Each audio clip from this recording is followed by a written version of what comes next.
Ambassador Freeman, welcome back to the show. It's so great to see you. Great to be back. Lots has happened since we spoke last. You were on the show back in July. This was before the war broke out in Gaza, or the onslaught on Gaza. That's what I call it anyway. It doesn't seem like it's much of a war.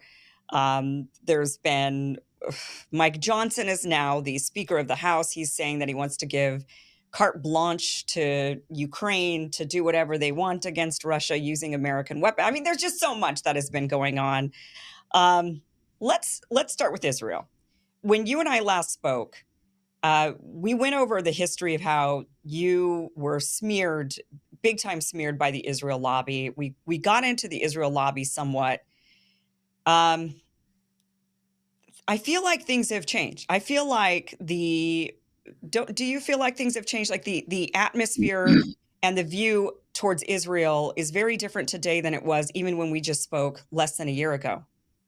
I think so. I think the savagery that Israel has displayed in response to what was essentially a jailbreak by Hamas, accompanied by some other inmates most of whom I think were responsible for the worst atrocities, not Hamas. But anyway, the response has been so savage, so relentless, so pitiless, so inhumane that it has cost Israel its impunity, not only internationally, as we've seen with the International Court of Justice finding a case for genocide, first a plausible case, and then finding that genocide was occurring and ordering Israel to stop, which of course it hasn't done, in part because of support from the United States.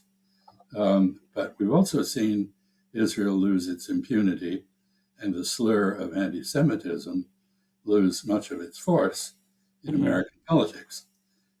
We have a very divided country. One has the sense that the diehard Zionists, some of whom, of course, are plutocrats, billionaires, are very much on the defensive against an upsurge of disgust on the part of young people in particular, one or two old people like me as well.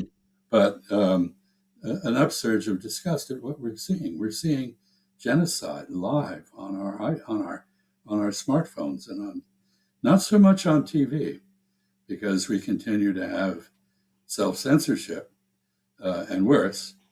And we've seen plutocrats come out of the woodwork and insist that universities, which are normally thought of as places where you can have a free discussion of ideas, no matter how outrageous, and insist that the universities call in the police and rough up demonstrators on behalf of Palestinian self-determination.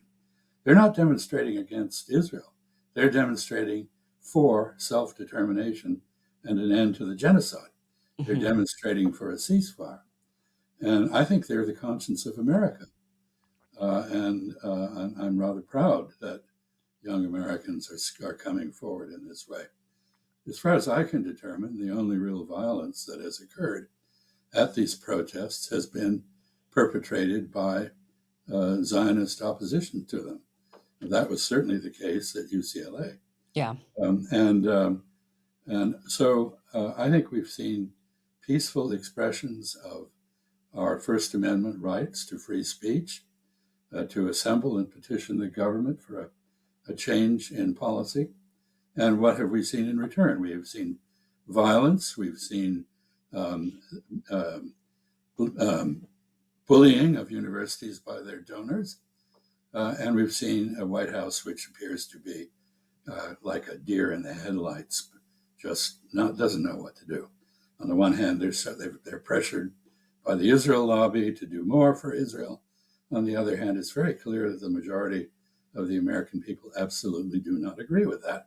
Right. We have an election coming up with two ancient white men contending for the throne. Right. Right.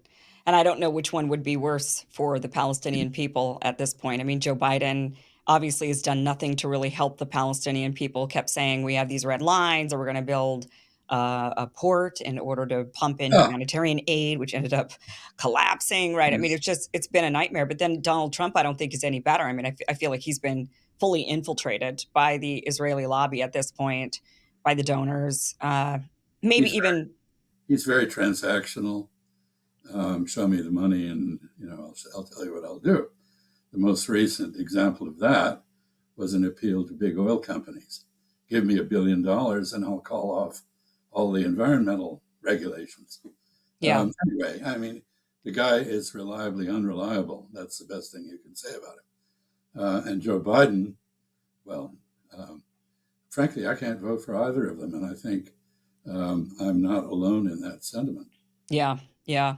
And then there's Robert F. Kennedy Jr., who seems to be the third possibly viable option against the two. There is a chance, right? He's a big name running for president, but even he is super pro-Israel, He is unbelievably pro-Israel. he's clearly a prisoner of the Israel lobby. There's no doubt.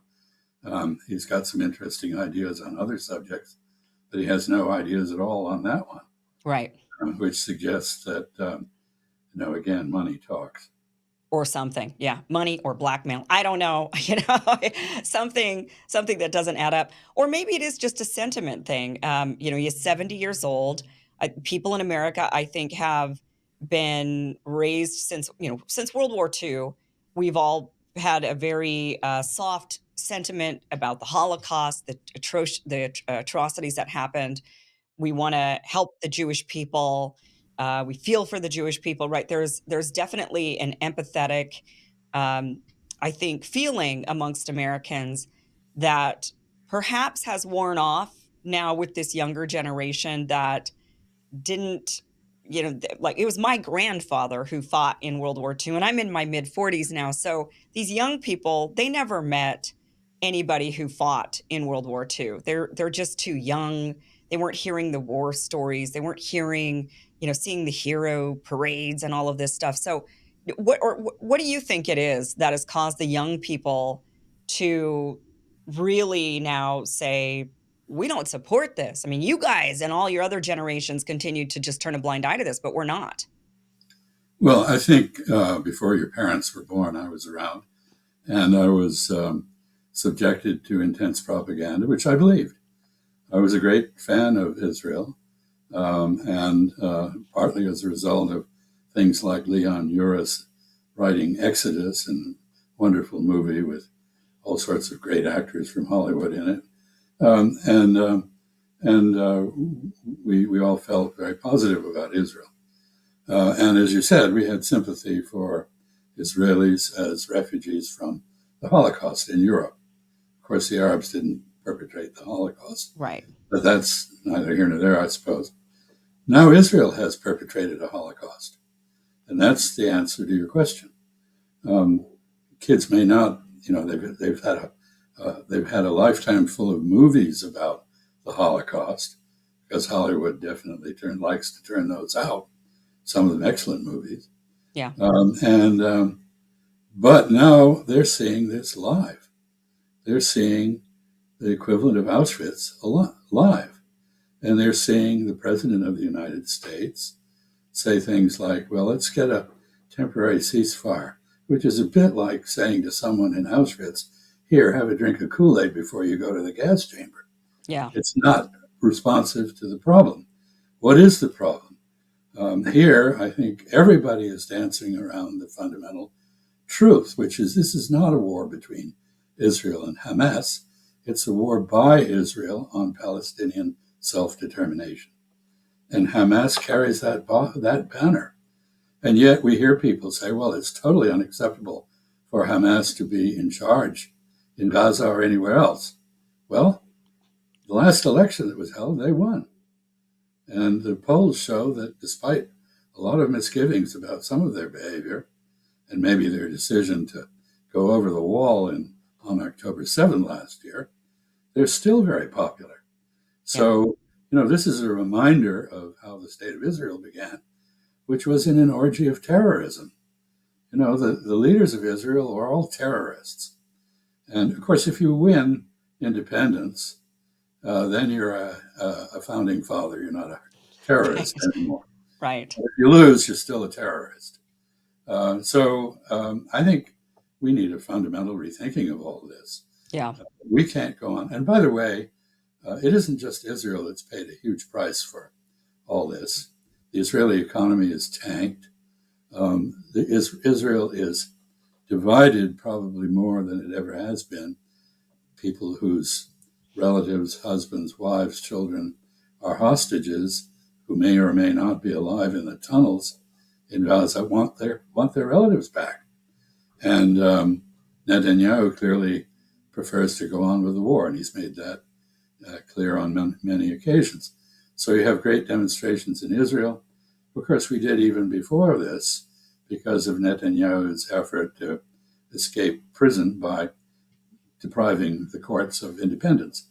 But in any event, Israel has paid a huge price. Israel is now a pariah state. Other countries are breaking relations with it, or saying they won't admit Israeli tourists anymore, and so forth and so on.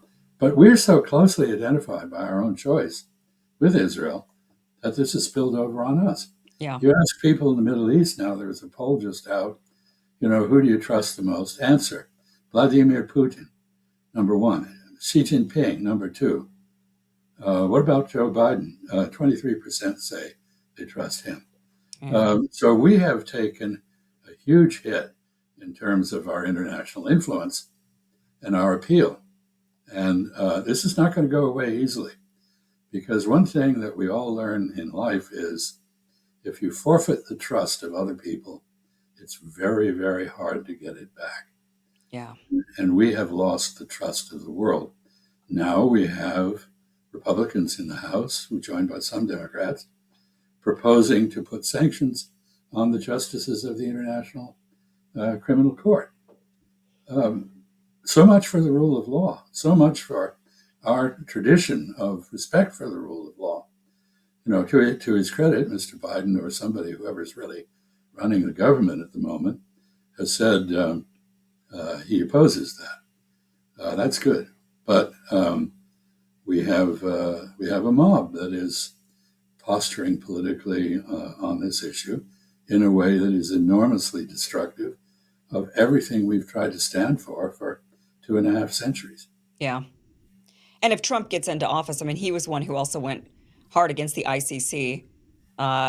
Definitely was kind of in that mob. And so I think if he becomes president again, we'll see that erosion once again towards Well, that government. there is a connection between scofflaw behavior abroad and scofflaw behavior at home.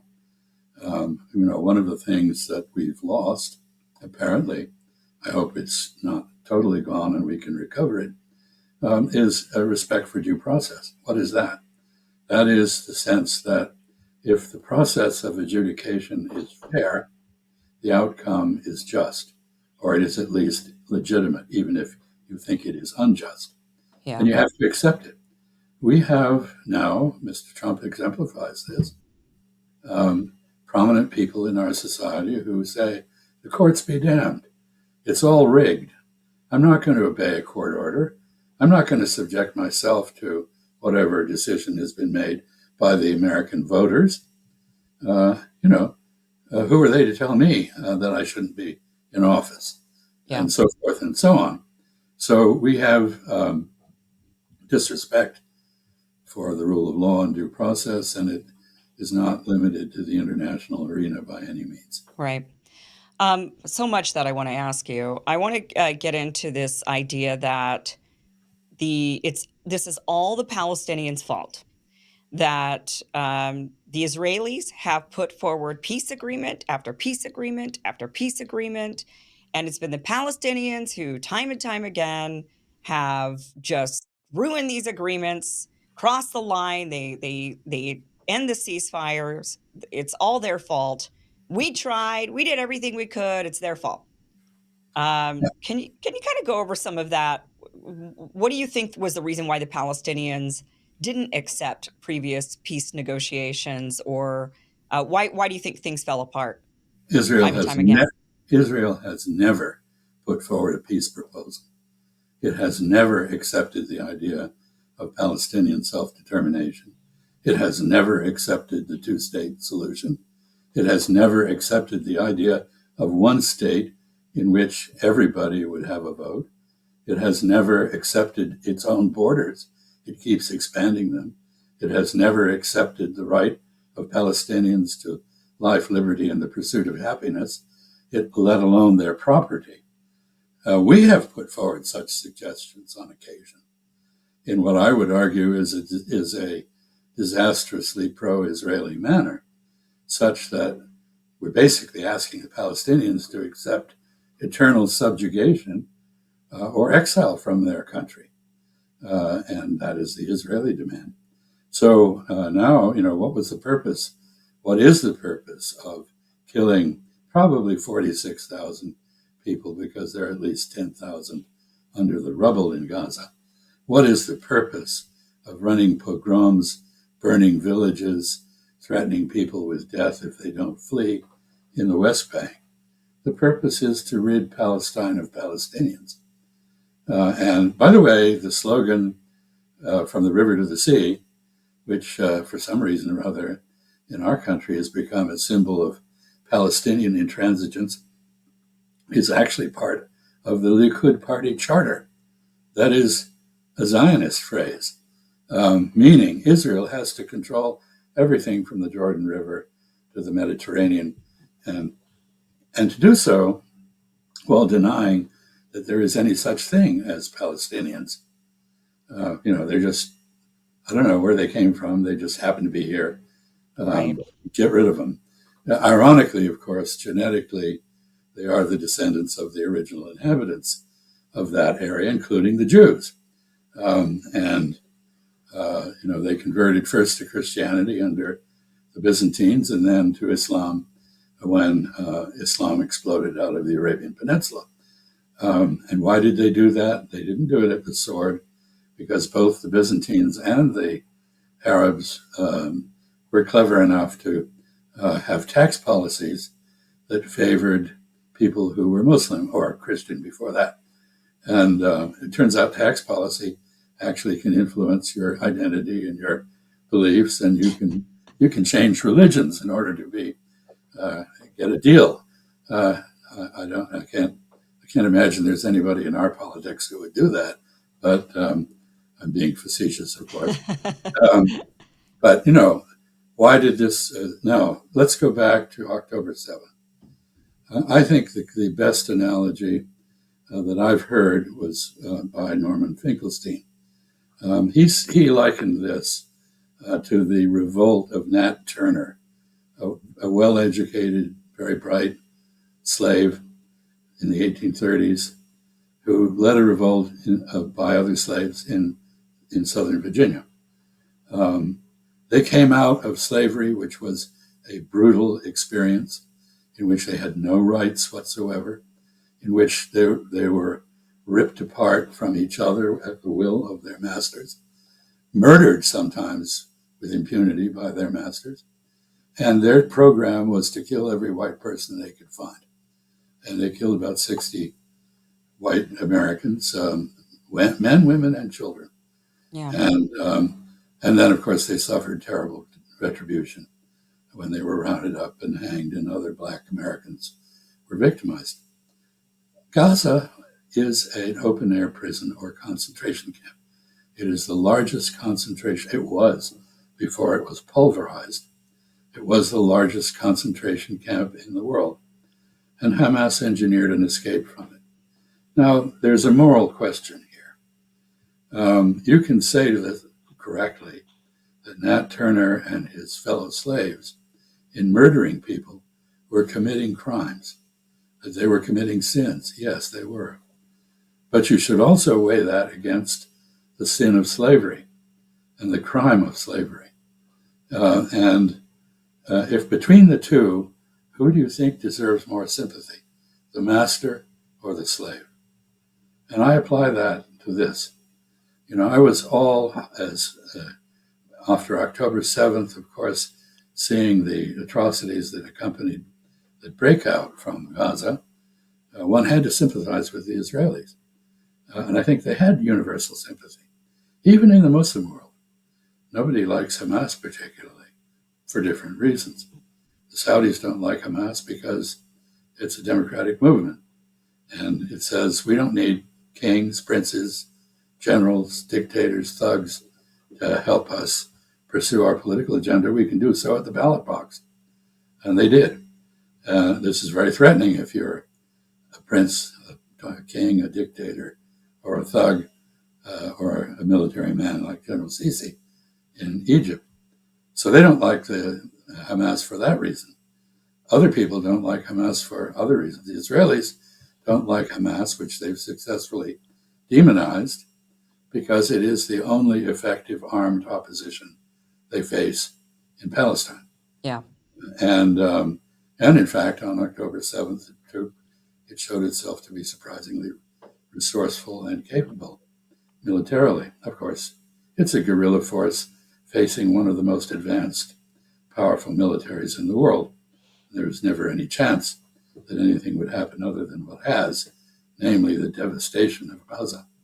So I'd say you have to remember there's a little history here. For 75 years, Palestinians have been murdered with impunity.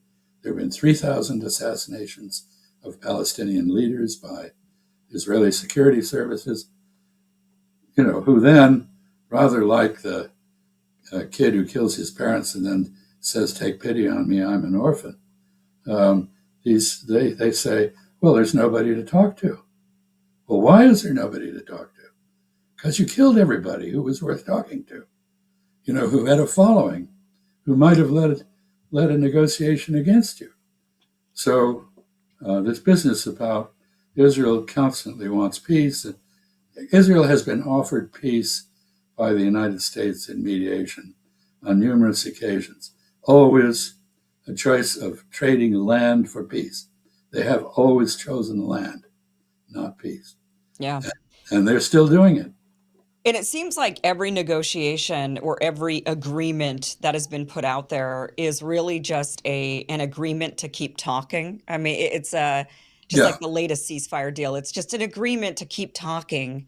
We'll do a temporary ceasefire while we continue talking until we can maybe talk our way into a permanent ceasefire. And every single, like from the Oslo Accords, any time that they've ever been presented anything, it's always been well, we're going to just keep talking. Yeah, no, I mean, this is the fantasy of the so-called peace process, a process that never produces peace, Right. but which is always an excuse for not making peace. So we say to the UN, oh, no, don't put pressure on Israel because, this has to be settled between Palestinians and Israel. Well, do the Palestinians hold any cards? Does the international community support them? Who has been the main interlocutor between Palestinians and Israelis? Us. Yeah. Where are we on this issue? We have been 100% with the Israelis. We still are. This latest so-called Israeli peace proposal, which isn't from Israel, it's an American proposal that we have imposed on Israel, which Netanyahu has basically rejected, and making it clear that it isn't an Israeli proposal. It may be a proposal that some Israelis agree with, but the criminal fascist gang that inhabits his cabinet, Ben Gvir and Smotrich and these people, have made it clear that if anything like this is agreed, they're going to destroy their government and go on the rampage. Yeah. So this is Joe Biden between a rock and a hard place, trying to wiggle out. And it's just exactly as you said. If it were ever implemented, which it won't be. Hamas has said they see positive things in it. Israel said they see negative things in it. It's not going to be implemented. If it ever were, it would lead to more of the same, because that's what Israel wants. They want more of the same, and that's the path of least resistance in American politics, given the brainwashing we've all had about this issue.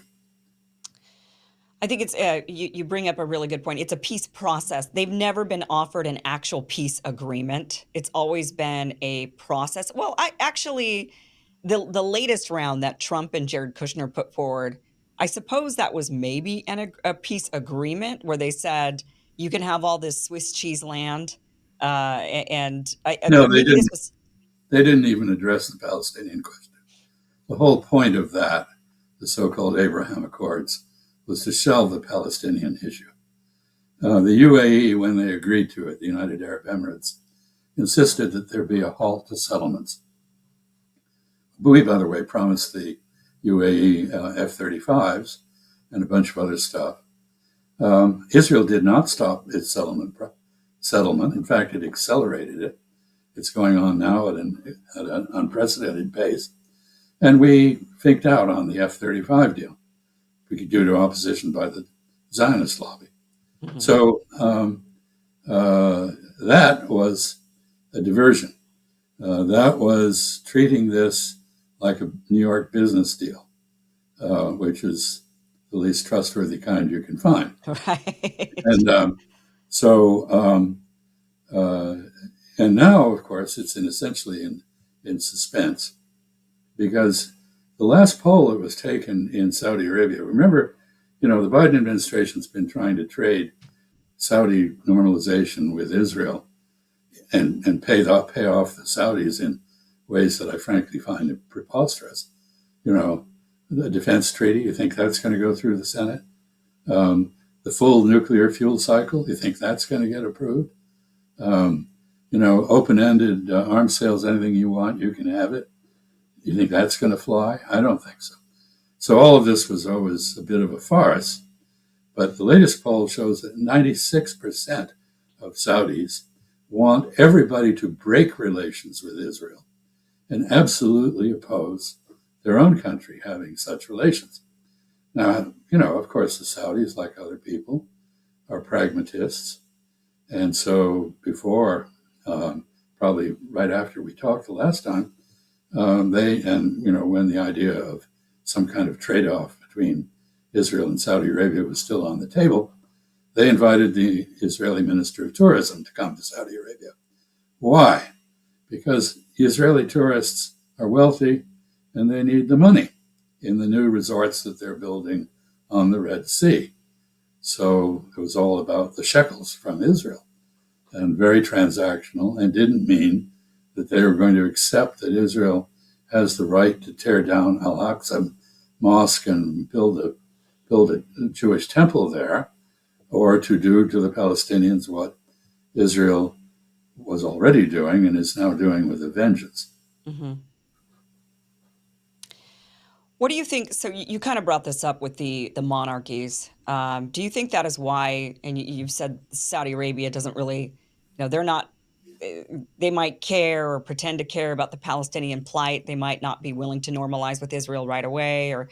But what about Jordan? Do you think it's the threat there is that these monarchies are still in power, they want to remain in power, and they see the plight of the Palestinians and the liberation of the Palestinian people as a threat to their monarchies? Or why do you think they just kind of seem to remain halfway, half in support of the Palestinians and otherwise staying out of it? Well, I think those two countries are very different.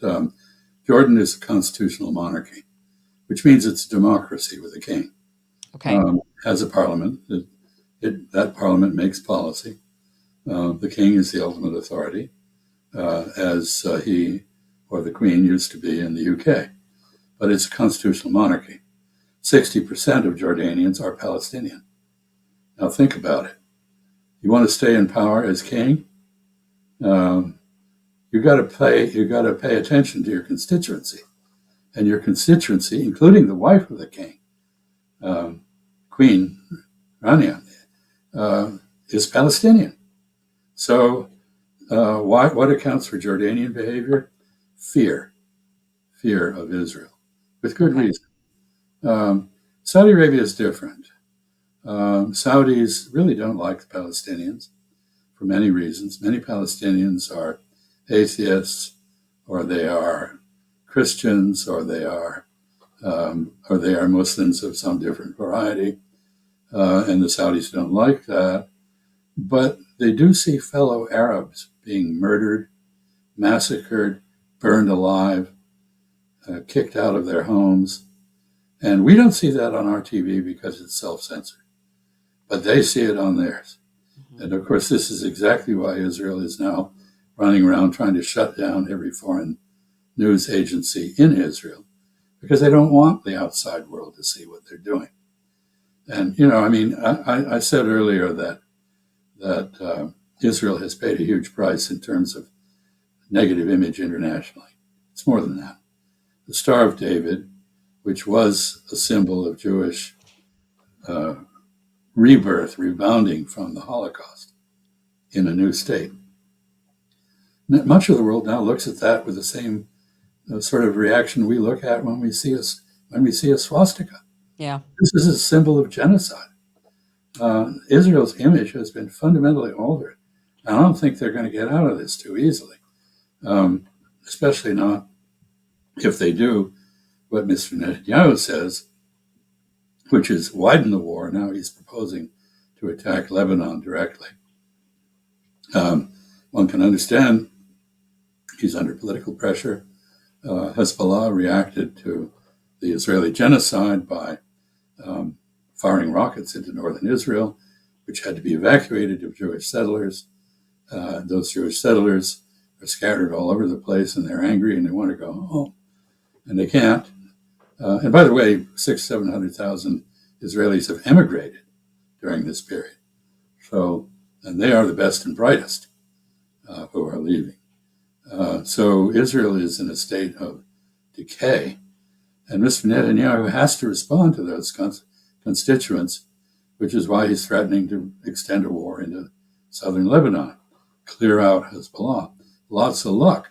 They tried that before, and it didn't work out too well. So the basic answer to all of this is obvious, and that is accept Palestinian self-determination.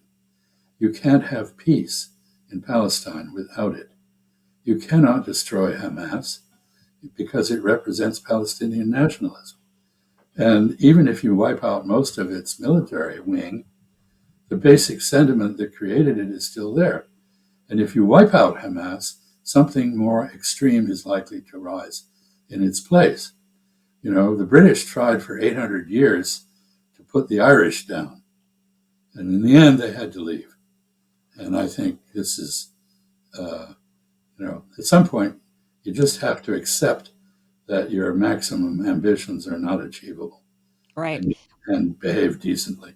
Well, and that's what I think, this is why it's such a difficult conflict in some aspects. It's one of the difficulties from an Israeli perspective, from a real radical, even Israeli perspective, would be that, and this is what they've been saying, this is what Smotrich and Ben-Gvir and even Netanyahu have been saying, which is, yeah, but if we give up now, if we don't fully eradicate all of these Palestinians basically out of Gaza, if we don't control the Strip, take it over forcibly or pretty much forcibly do the voluntary, voluntary evacuations of these Palestinians because they've got nothing left. The whole place is a parking lot. They clearly feel like they have to take over the whole thing.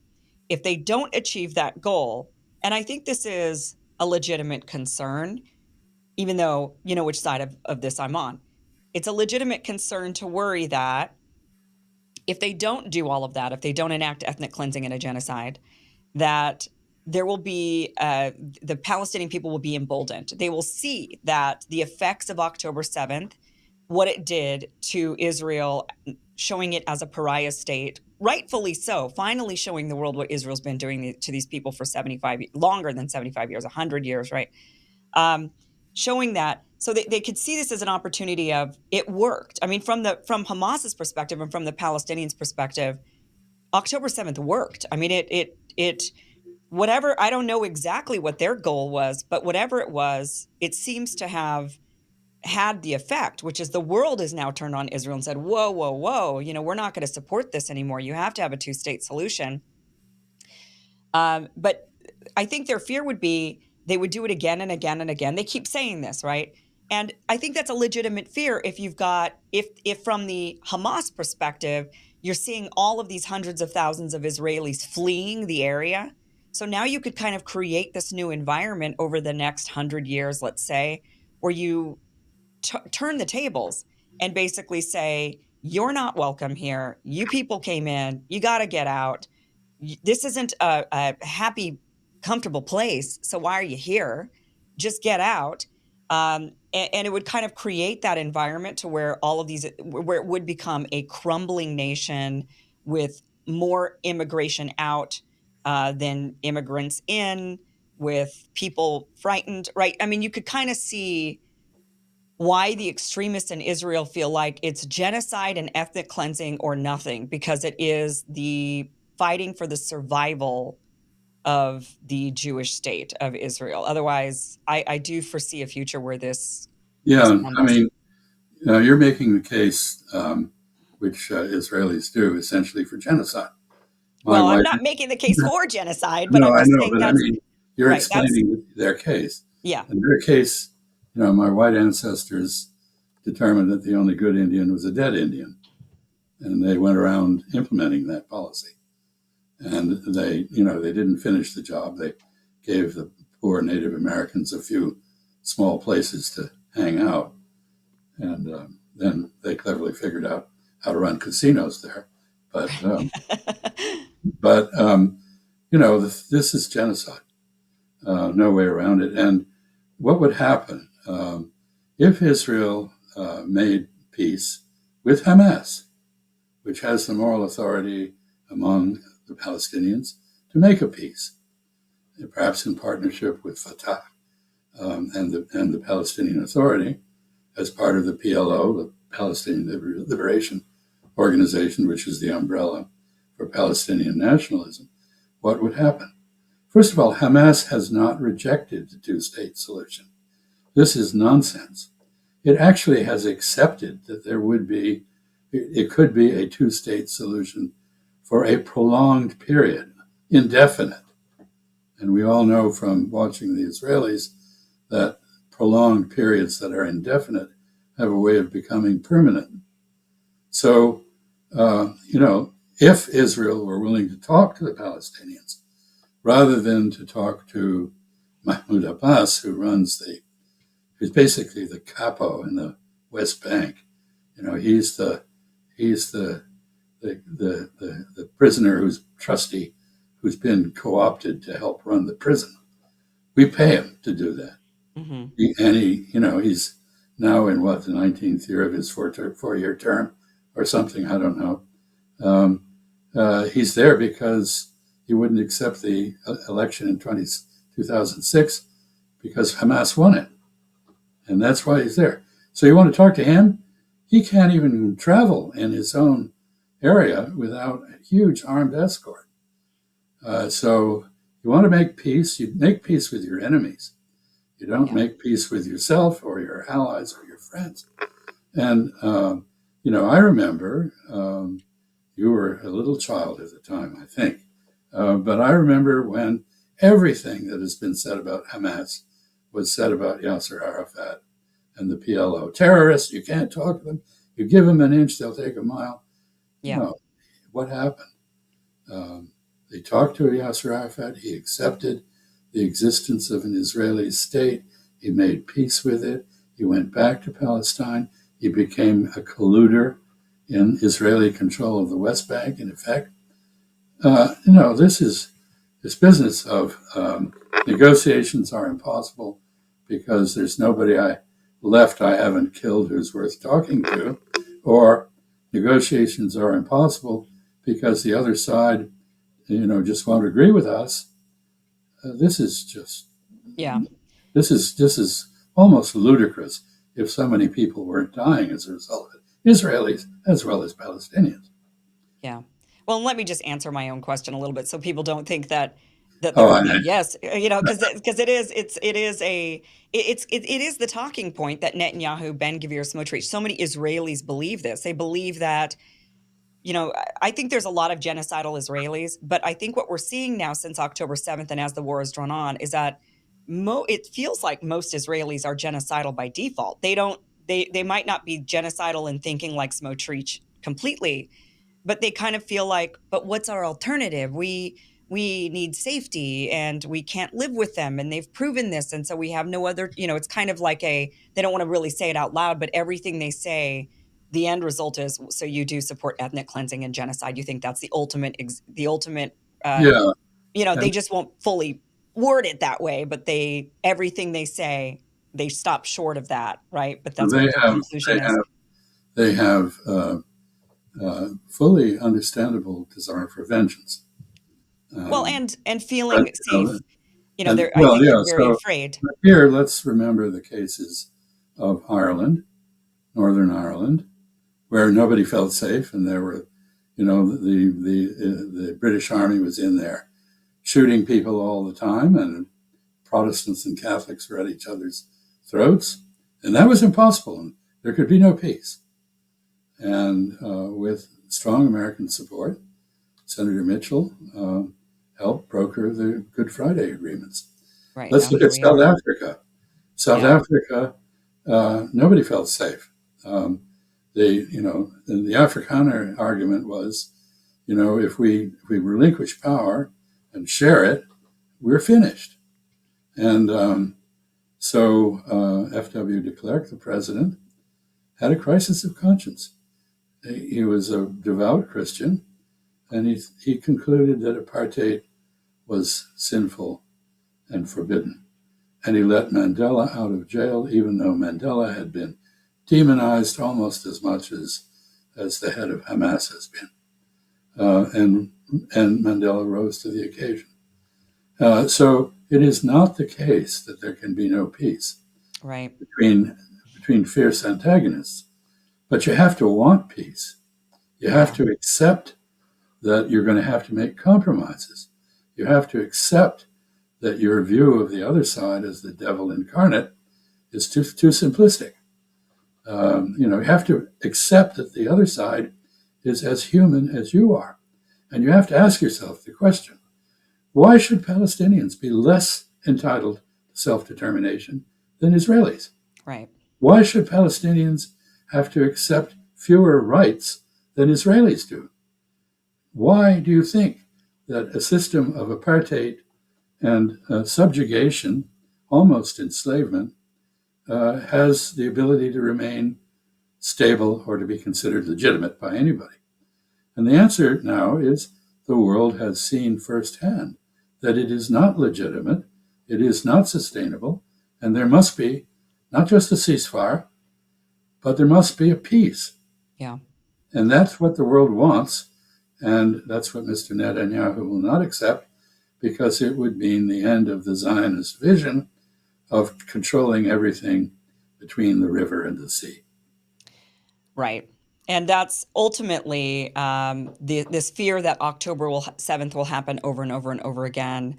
That fear is, like you mentioned, with all of these other examples, with Ireland, with South Africa, even just with the other Arab nations. You've got Israel always saying, we're this tiny little Jewish nation surrounded by hostile nations. Well, Jordan's not firing rockets at them, and neither is Saudi Arabia. There are nations around them that are not doing anything to them. Maybe they're ignoring them. They're not giving them all of the attention that they want, but they're not harming them. And that's because of prosperity.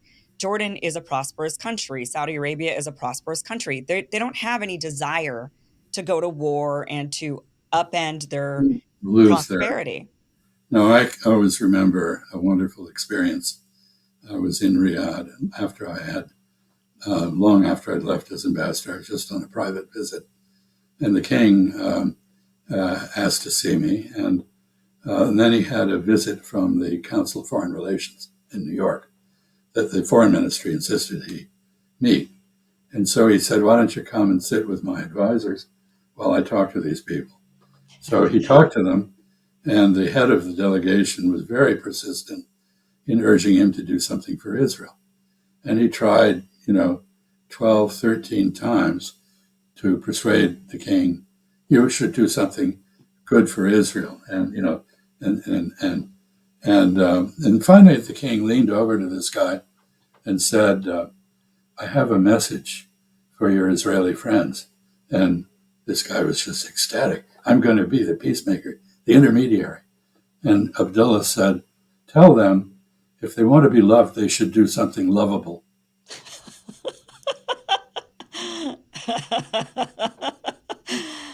Well, that's a great answer. That is a great answer. I thought it had a certain punch to it. Yes, You it know, I does. mean, I, uh, I have been warning for years that if the Israelis continued on the course that they have been on and are still on, they would do themselves in. And, this is the same argument you make to an alcoholic. No, you may not have the keys, and I'm not going to give you $50 to spend on, quote, food, unquote. Right. You're not going to take my car or yours and drive off drunk. Um, and enablement, what I was arguing. And enablement. We enable the Israelis to do what they do. We pay for it. This is why it is different from other atrocities internationally. There are places, take Myanmar, for example, and the Rohingya. There is genocide there, I'm convinced. But we're not paying for it. We're Right. not supplying the weapons for it. We are not. We are involved only to the extent that we have failed to block it. That is not the case with Israel. Your tax dollars and my tax dollars and our military industrial complex sustain that. And if we were to stop supplying weapons, Israel would have to stop the genocide. And we all know that, and so does the world. And Mr. Biden knows it too, and yet he doesn't do that. I say that our complicity in all this is enormously damaging to our moral standing. And Unfortunately. that's why the kids are acting up. And Yeah. that's why the world is turning against us. Yeah. Um, are you for a two-state or a one-state solution on this I ultimately? was always for one state on the grounds that that's democracy, Yeah. and that really, on a practical level, a one state solution, given all of the financial and educational advantages the Jewish Israelis have had, would still be run by Jewish Israelis. Palestinian Arabs and Palestinian Christians and Muslims would have a role, but it would not be a dominant one. So I was always in favor of that. I don't see it working now. Too much hatred, too much vengeance. Um, I see the Palestinians talking about reconciliation. I never see an Israeli talking about that. So I think two states is the only solution to this. And I hope that if that were to happen, that it would be part of a larger confederation of some sort, Yeah. maybe including Lebanon, maybe including a Syria that was at peace, so that the economies would be large enough and the opportunities would be large enough to absorb the energies of these very, very creative, dynamic people who live there, Jews, Arabs. Um, it's interesting. Palestinian Christians and Muslims are very successful everywhere in the world, as are Jews. Um, but the situation in their homeland is intolerable, really. Yeah. Yeah, I think you're right in that a two-state solution is probably the only path forward today, because of the hatred and the need to kind of calm things down. But maybe eventually that would become a one-state solution when they realize it's very difficult to Maybe. defend borders and deal with trade and whatnot in in a country that's oddly shaped or not even connected in the case of the Palestinians. So maybe eventually one day they would get to kind of maybe even like a two-state, one nation solution, something Yep, creative. yep, yep. That is, of course, what the Kuomintang KMT advocates for Taiwan: one Chinese nation, two states. Can Um, we talk? Can we talk about Taiwan and China for just a second? I want to move on to that because you did spend so much time there, and you were you were a big hand in the development of the Taiwan Relations Act. So right now, I wanted to talk a bit about Ukraine and Mike Johnson, but let's forget about that. Let's just move on with the little time we have left and talk about China. the latest rumblings, and I'm hearing this from my friends in the military. I'm hearing military friends say, I want to get out because I fear we're gearing up for war against China. That is what the military readiness seems to be aimed at. There's a lot of chatter about China.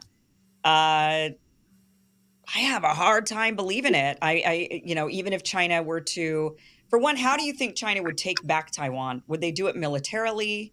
What is China going to Well, do? if there is any path, credible path to a peaceful settlement with people in Taiwan, the Chinese on the mainland will pursue it. They don't want war. Their whole policy ever since we normalized relations with them in 1979 has been a peaceful settlement of this issue. We have chosen for the last couple of decades to treat it as a purely military problem. It's not a purely military problem. It's a political, diplomatic problem with military aspects. And everything we've done has increased the weight of the military factor in this. There are now no talks whatsoever of consequence between Taipei and Beijing. We are not even talking to the Chinese. We have meetings for the sake of being able to say we had a meeting, Yeah. but nothing useful goes on in those meetings. And so I think we're at a point where it's very many people in Beijing, I'd say most people in Beijing, believe there is no peaceful path to reunification or a settlement, leaving only a military path. And to go to your point, both sides are actively preparing for war. That is the pacing threat that our military are trying to address, and that's the word they use. In other words, and everybody sort of thinks, you see now, actually, we weren't going to talk about Ukraine. Ukraine's losing badly, and the Chinese are being set up to be blamed. We see our press saying, well, the Russians wouldn't be able to hang on unless they had all these military inputs from China. Yeah. So China's the reason we got defeated in Ukraine. It's not anything we did or didn't do. So this is a setup for us moving on to China after we lose in Ukraine, which I'm afraid we are doing. So this is a real threat. Now, I don't know. I'll just say one thing, a little bit about the history of Taiwan. Taiwan became part of China in 1682. That was a long time ago. But before it was part of China, the Dutch, first the Spanish, then the Dutch occupied it. And one of the most offensive things that the newly elected president in Taiwan said in his inaugural address was that Taiwan became independent when it was under Dutch occupation. Now, I mean, if you want to come up with a formula that hits every button in the Chinese nationalist list of things to get angry about, that's it. Anyway, so between 1642, when a Chinese remnant of the Ming Dynasty took Taiwan from the Dutch, and 1682, 40 years, there were 11 attempts to take Taiwan by China, by the new Qing dynasty, the Manchus. And the first 10 failed. 500,000 men died in the first 10 attempts. The 11th succeeded. Every one of these attempts has been very carefully studied for 75 years in Beijing. So if you think they don't have a plan, think again. And if you think they are not willing to put everything they have behind this, think again. This is, for them, it's like South Carolina seceded from the Union in 1861, and it never came back. It's still out there, and it has the British garrisoning it and arming it. And you know how we would have felt about that. Yeah. And this is how the Chinese feel about Taiwan. So there is something in international relations, as well as in bar fights, if you will, called the balance of fervor. Why can a little guy whose wife is subjected to a pass by a big guy beat the living crap out of the big guy? answer because he cares a lot more about the outcome. And that is what the Vietnamese War should have taught us. If you care more, you can win, even against huge odds. Yeah. So this is not a fight we ought to get into. Instead of doing, preparing for war, we should be trying to help the two sides talk. They're both Chinese. They know how to work things out among themselves. I don't know if you remember, but until January 1, 1979, they were firing artillery at each other from the mainland to the island of Quemoy, Jinmen it's called in Chinese, and Matsu in Fuzhou. They were firing artillery, but they did it on alternate days. Monday, Wednesday, and Friday, the mainland would fire at Taiwan, and Tuesday, Thursday, and Saturday, the Taiwanese would fire back, and Sunday they'd take the day off. So they know how to keep a war going without having it kill anybody. And we should give them a chance to re-explore that level of ingenuity. Now, they're quite capable of making peace if we don't stand in the way, and we are in the way now. Well, because we don't want China to make peace with Taiwan. We seem to be not wanting China to build that relation or bring Taiwan back into their fold. Of course. And, there are two questions. One, is there great strategic significance of Taiwan to China? And the answer is not really. The major significance has been when foreigners occupied Taiwan. In 1944, there was testimony in the House Foreign Affairs Committee, I believe, by the State Department. They said, again, I bring in South Carolina. Suppose there were an island 100 miles off South Carolina, and it was occupied by the Russians or the British or the Germans or somebody. They could control the entire coast from Portland, Maine to New Orleans from that island. And Taiwan is in the same relationship to the mainland. But if the mainland has Taiwan, it doesn't do much for it. The real issue here is ideological. Taiwan is a robust, admirable democracy. It has become that under our protection. And like mother hen, we're not going to let the chick get out from under our wing if we can help it. Yeah. We seem to have a passion for protecting people and calling them allies even when they do nothing for us. Israel is a case in point. Yeah, maybe China and Taiwan would be able to work that out, how they can maintain democracy in Taiwan yet still be part of China. Indeed. In fact, the Chinese offer of talks included Taiwan keeps its political system, its economic system, its foreign trade relations. It stays open. It keeps its own military. That was their offer. They say, but of course that military should not be aimed at us. Right. It should be aimed at foreigners who might want to exploit Taiwan, i.e. us, right, Americans. Because you hear things. It was a Japanese admiral who first described Taiwan as an unsinkable aircraft carrier. And indeed, the Japanese invaded the Philippines, Hong Kong, and Indochina from Taiwan. That was the springboard. So that illustrates the point that in non-Chinese hands, this is pretty threatening. But in Chinese hands, no. The only thing that anybody's ever been able to come up with is that they would have direct access to very deep water for their nuclear submarines. And they wouldn't have to go through the South China Sea, which is pretty shallow, to get to the deep water. That isn't a reason to go to war. Right. Even if China didn't have nuclear weapons.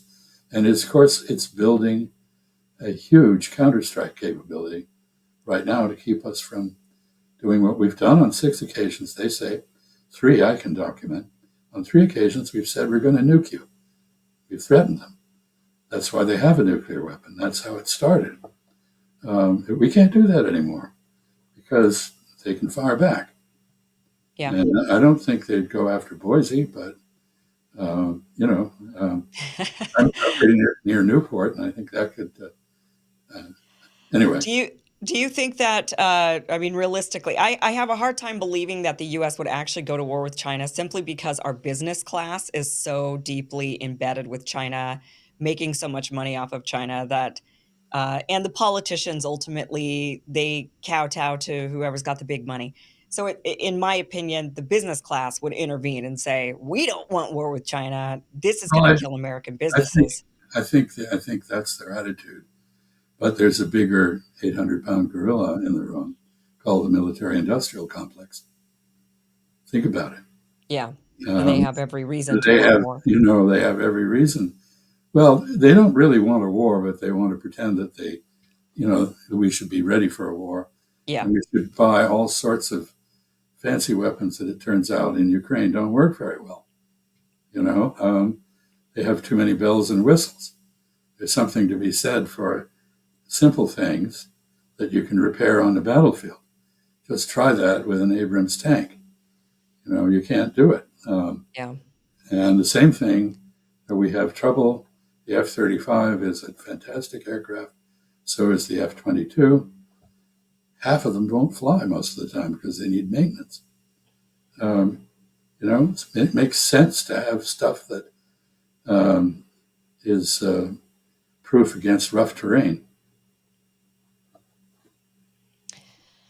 Uh, well, let's just hope. Let's just hope. I suppose. I mean, I hate that our tax dollars continues to go towards all these weapons, but I would much rather it be this sort of oh, we might go to war, and so we constantly have to be prepared for war, than actually going to war. I would prefer that we don't Maybe we cross should the line. maybe we should spend some time trying to make war less likely. And here, the military posture of deterrence on Taiwan is incomplete. You don't deter anyone unless you also reassure them that if they don't do what you don't want them to do, they will benefit from that. Yeah, What is the reassurance that we're offering China? We offer them nothing. We say, if you attack, we're going to counterattack, most likely. We don't have a firm commitment on that. right. But if you don't attack, we're just going to sit back and continue to run 3 or 4 patrols on your coast every day. Yeah, yeah. I don't think Not China's clever, going to put not up with it for clever. too much longer. Yeah. This has been such a fascinating conversation. I really appreciate it. I mean, you know so much, and you've been doing this for so long around the world. You've just got to be pulling your hair out when you're watching the news. I mean, I can't even imagine, with all the knowledge and the experience you have, what it feels like to sit there and watch these idiots run the government and seemingly just putting us right in the crosshairs of another world war. It feels. You just, I mean, do you feel like doomsday is coming, or are you feeling like, no, these are just a bunch of loudmouth idiots? Something of both. I think you just explained why I have less hair now than I used to. Um, anyway, I've, as always, enjoyed speaking with you, and I hope some useful information will come out from this. Well, certainly some has. Thank you so much, Ambassador.